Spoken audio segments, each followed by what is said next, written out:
Welcome to Delta Sigma Theta Sorority Incorporated's Fortitude Speaks. Born from the theme Forward with Fortitude, this series is about what fortitude looks like in action.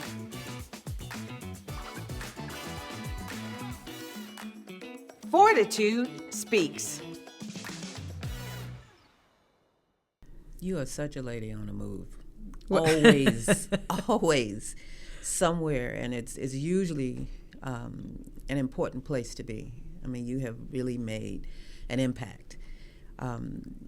Social action, which is how we started, is still booming. It is still very much an important part of what Delta is and who Deltas are. Well, it truly is, because that is who we are. And so whether it's what we do day in, day out, year in, year out around voter registration, education, mobilization, to the things that we've had to do more and more over the last several years around educating on voter laws, because there are so many states, in excess of 30 states have passed laws making it more difficult to vote, whereas we would hope that everyone would want to make it easier to exercise the right to vote, and it is a right, but so many states are just making it more and more difficult, and that disenfranchises so many voters, especially voters in marginalized communities, especially Black and brown voters, voters with disabilities.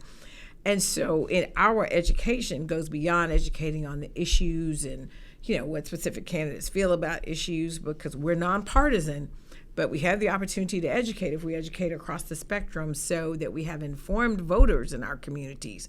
While now we have to educate too on, well, how do I even go vote? How do I make sure that my vote is counted and that I'm able to cast it when I go?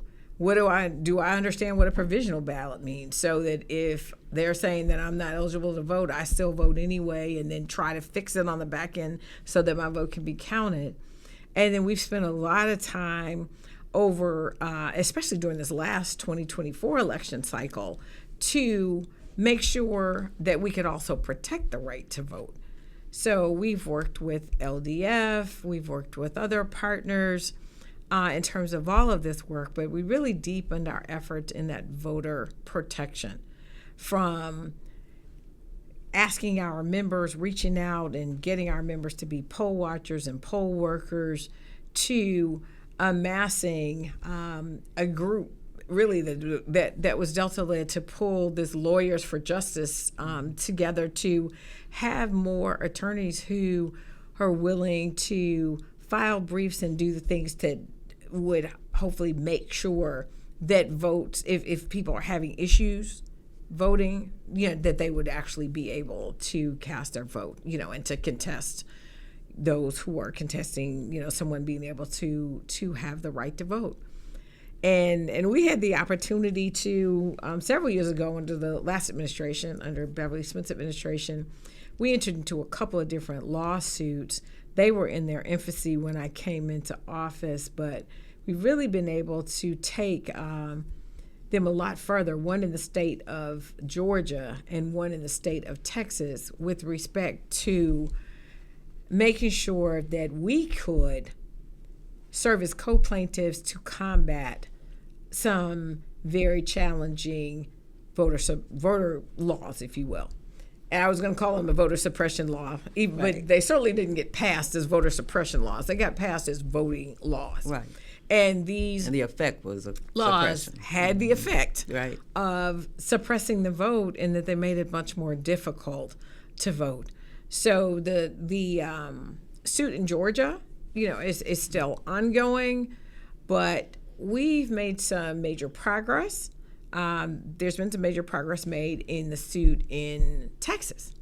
The suit in Texas was to challenge some of the provisions of Senate Bill 1, which was passed by the Texas state legislature. And I will tell you, for that one, Delta has been involved from the very beginning.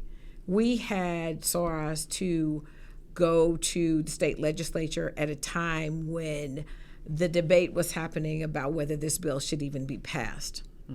Our SORAs were having difficulty getting that courtroom. There was, lots of other, they kept telling them, it's not time yet, not time yet. So they waited almost 24 hours to go into that courtroom and have their stay. But they did not leave and were not going to leave until they had their opportunity to have their stay. And from that point, entering into the lawsuit with LDF, the Urban League, and several other entities, that one Hispanic entity as well called LULAC, to be able to go into that as a co-plaintiff and be fully involved, if you will, because we had 2 of our members who actually testified as part of the case. We had members of Delta Sigma Theta who were in the courtroom every single day of the trial. So the judge, it was a bench trial. The judge was there. He certainly knew about the ladies in red, as did the attorneys, because we took up the side of the court that was the co-plaintiff side, and we took up the side that was the state side as well, because our members filled those courtrooms. There was not a day that court was in session that there were not members in Delta that were there. I had the opportunity to personally go several times, including during the time that our SORAs testified. And it was a very interesting experience. And it was also a proud moment, though, because to see our SORAs show up day after day, to see those who actually testify, and that was Patricia Watkins Jones and Michelle Brown, to see them actually be able to testify. They worked with the attorneys. They made sure, that their depositions were complete, and they made sure, that their testimony was complete. But at the same time, you also had members of Delta, because they were going there every day, they weren't passive. They were in there, writing down notes saying, giving them to the LDF attorney saying, did you notice this? You might want to ask about this next time. And these were people that were not lawyers, right? These were just members who were had a great interest in the trial, but who were interested in it. But the LDF attorneys said the members of Delta Sigma Theta really helped us because they were paying attention, they provided input, and we certainly had our own set of attorneys that were working with them as well. Our legal advisor, Artist Hampshire Cowan, we had several of the lawyers from our legal counsel focus very specifically on the case. We had our general counsel, Mika Simmons, on. We had Norma Leftwich, our chair of our council of legal advisors. So there were several attorneys who were very involved, in the background of the case as well. So it was definitely a proud moment because there have been a couple of different wins that came out of this case, most recently, just a few days ago, in the sense that the judge ruled in our favor about a provision that was making mail-in voting much more difficult. And so consequently, that mail-in voting, which in Texas at this point is really focused more on older voters, 65 plus, and voters with disabilities. It was making it much more difficult for them, to be able to vote. And a lot of times, even when they were able to vote by mail, their votes were thrown out. And so this provision will provide the opportunity to have in excess of 3 million people with disabilities be able to feel like they can vote with confidence and that their votes will actually be counted.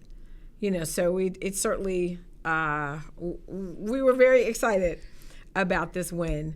And it just gives us kind of more of the win to just keep going, if you will, because we are entering into another lawsuit in the state of Mississippi.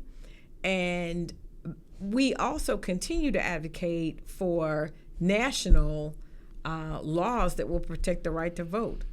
We've had challenges ever since the vote. It's very much more important than it was because if you look at the 1965 Voting Rights Act and fast forward to 2013, when the Supreme Court case, Shelby versus Holder, gutted a lot of that act, it has been making it much more difficult state by state to be able to vote in some cases. And so at this point, we're combating it state by state, if you will. But we continue to advocate for the national law to be passed as well, because that's really, truly what needs to happen. State by state. Yeah. If we had the national, it would be a lot easier. And so we will continue to advocate for the national one. It's just in the climate that we're in, it makes it that much more challenging. But there are a number of areas that we have to continue to advocate for. We have a number of legislative priorities, and we are staying vigilant, and we will continue to focus on our huge advocacy areas, not only on the national level, the federal level, but on the state level and the local level as well. There's an image of you after a win in Texas where you it's just hard to forget the emotion. We were just in the courtroom then. We did our little rally as we were about to go in the courtroom, and we had heard the testimony of, I think, one of our members, looking forward to hear from the others. So just even being able to be in the fight, and to see some of that come to fruition certainly made a lot of difference. We could feel so that's where that image came from. Yeah, I love it. We as Deltas love to say this. There's a Delta for that. There's a Delta. There's a Delta for everything. There's a Delta for everything. Yeah, but Sarah, international president. Yes. What does that mean to you? There's a Delta for that. I think that if we look across the wide spectrum of the membership of Delta Sigma Theta, there is a Delta for everything. We know what we're known for. We're an organization founded under the tenets of sisterhood, scholarship, service, and social action. Mm-hmm. Our brand is tied with those who get the work done. And so if you look at that, if you look at across every single spectrum, certainly we're talking about social action, certainly on the social justice and social action arena, all the way from Mary McLeod Bethune, who was an activist in her own time, to Fannie Lou Hamer. I'm sick and tired of being sick and tired, and really was right on the front lines of making sure that those could vote in Mississippi, and even coming to the National Democratic Convention to highlight, the injustices of not being able to vote. And then if you look at people that had the opportunity to serve in the cabinet, from Patricia Roberts Harris, in terms of housing and HHS, all the way to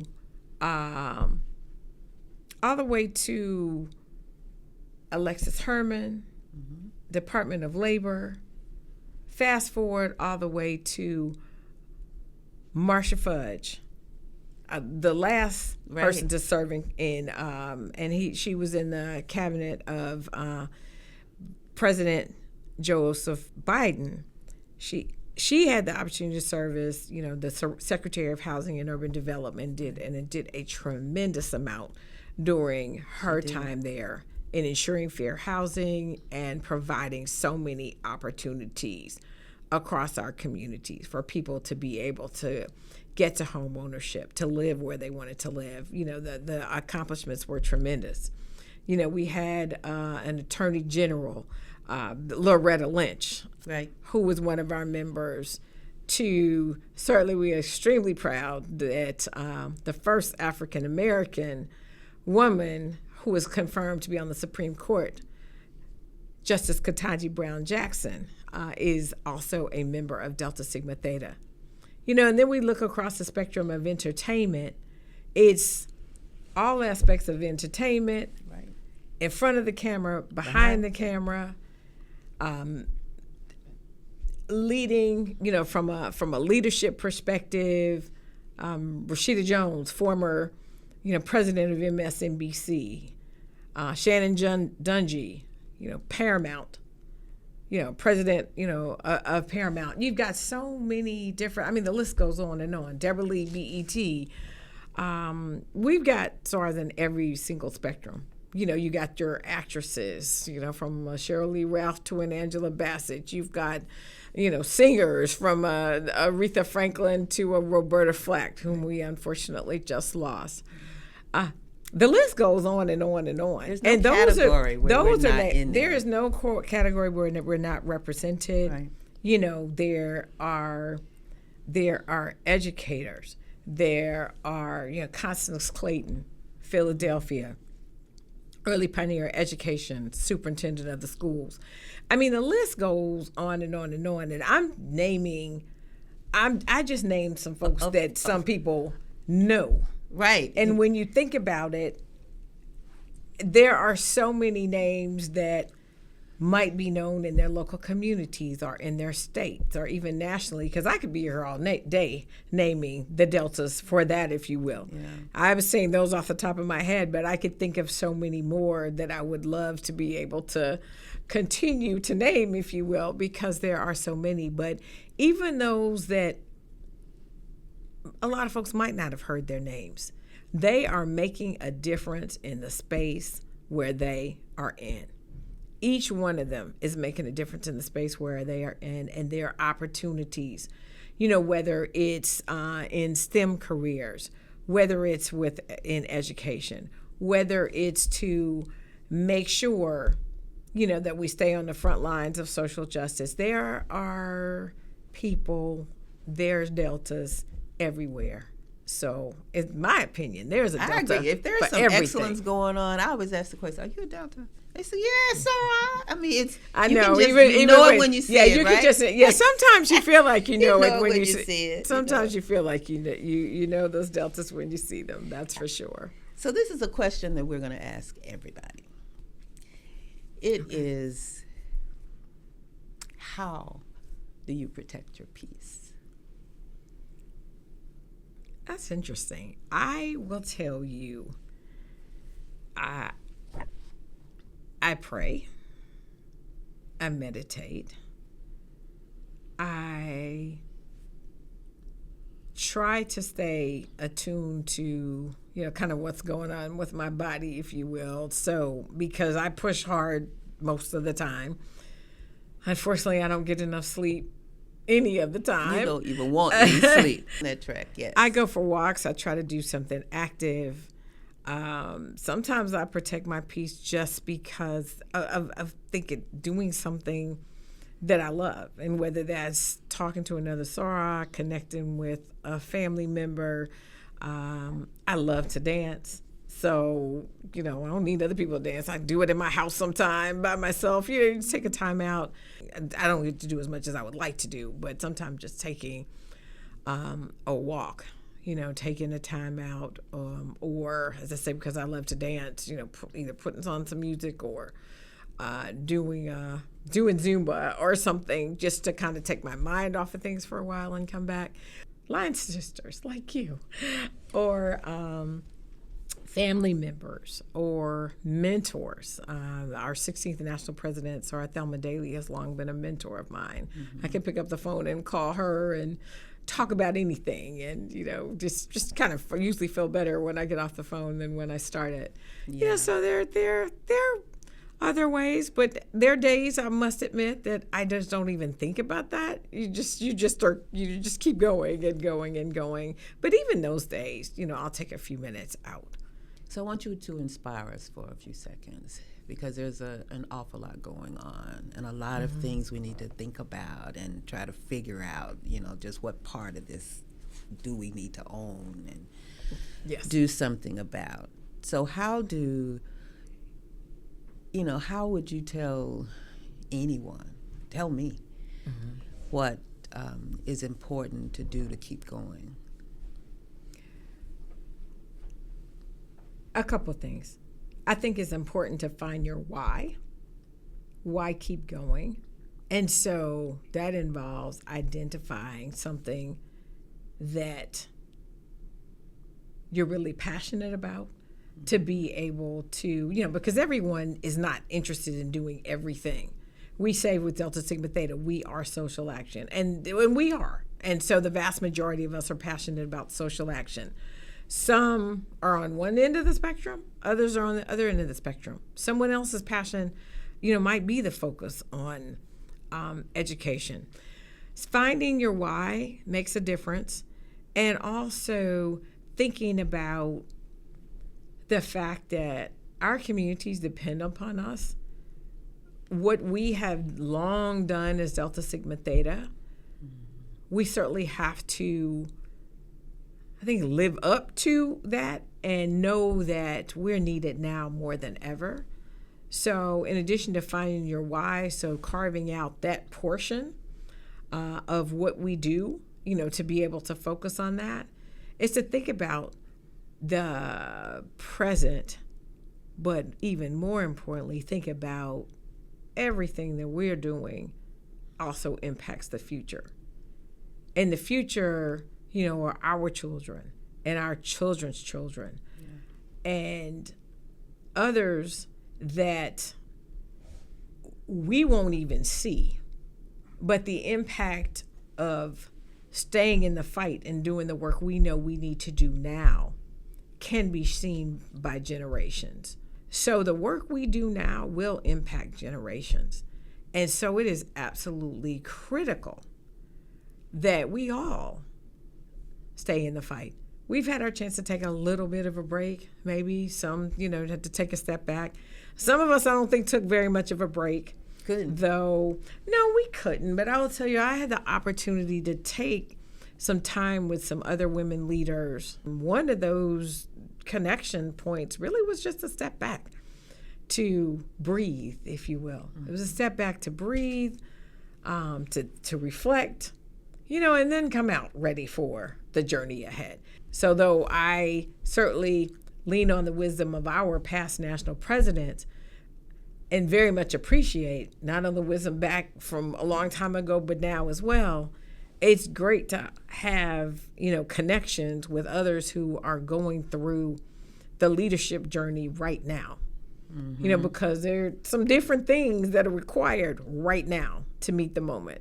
One of the things that we recently talked about was that some of us, came in on the tail end of the acts, the Civil Rights Act, the Voting Rights Act.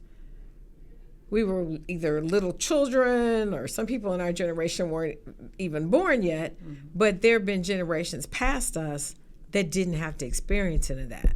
And so now here we are at something that they've never seen. Right. And even those of us, who are a bit more seasoned, didn't feel the full effects because we were little children. We might have felt some of it, but we didn't feel the full effect. Our parents felt the full effect. Yes, but at least we have some sense of what it is. Yes. Anybody who was even a child during that time, especially depending upon where you grew up.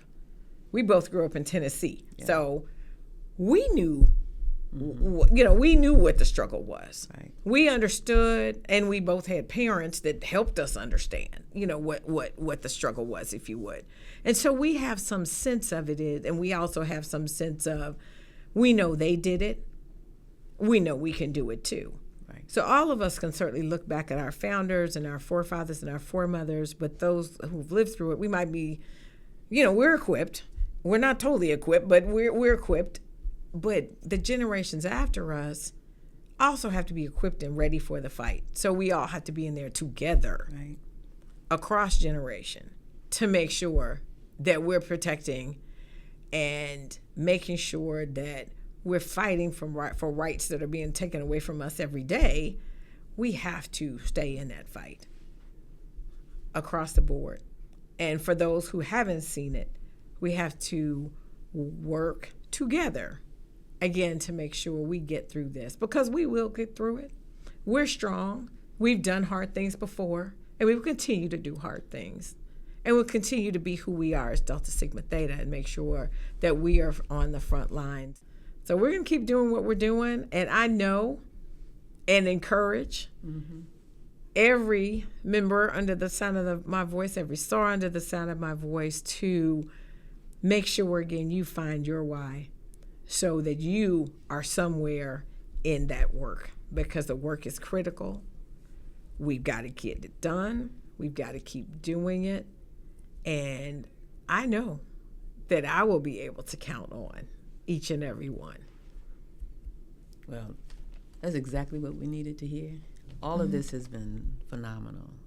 To hear you talk about what's important to you, to hear you talk about what you've done during your administration, and you still are moving forward. It's not finished. No, but still trying to get a lot done. There's a lot going on that we're very proud of your work. Very proud. So glad to have you. Elsie Cook Holmes, International President of Delta Sigma Theta Sorority. She was absolutely born to be in this position. I want y'all to know that. Thank you. I've been working really hard for it. That's for sure. And the biggest thing is service. Mm-hmm. So, and having the opportunity to serve Delta in so many capacities, it has been a privilege of my lifetime to be able to do so. Fortitude Speaks. Next time on Fortitude Speaks. Co-chair of the National Communications and Public Relations Committee, Soror Desiree Faith Morris sits down with Soror Radea Ajubadi, a junior at the University of Southern California.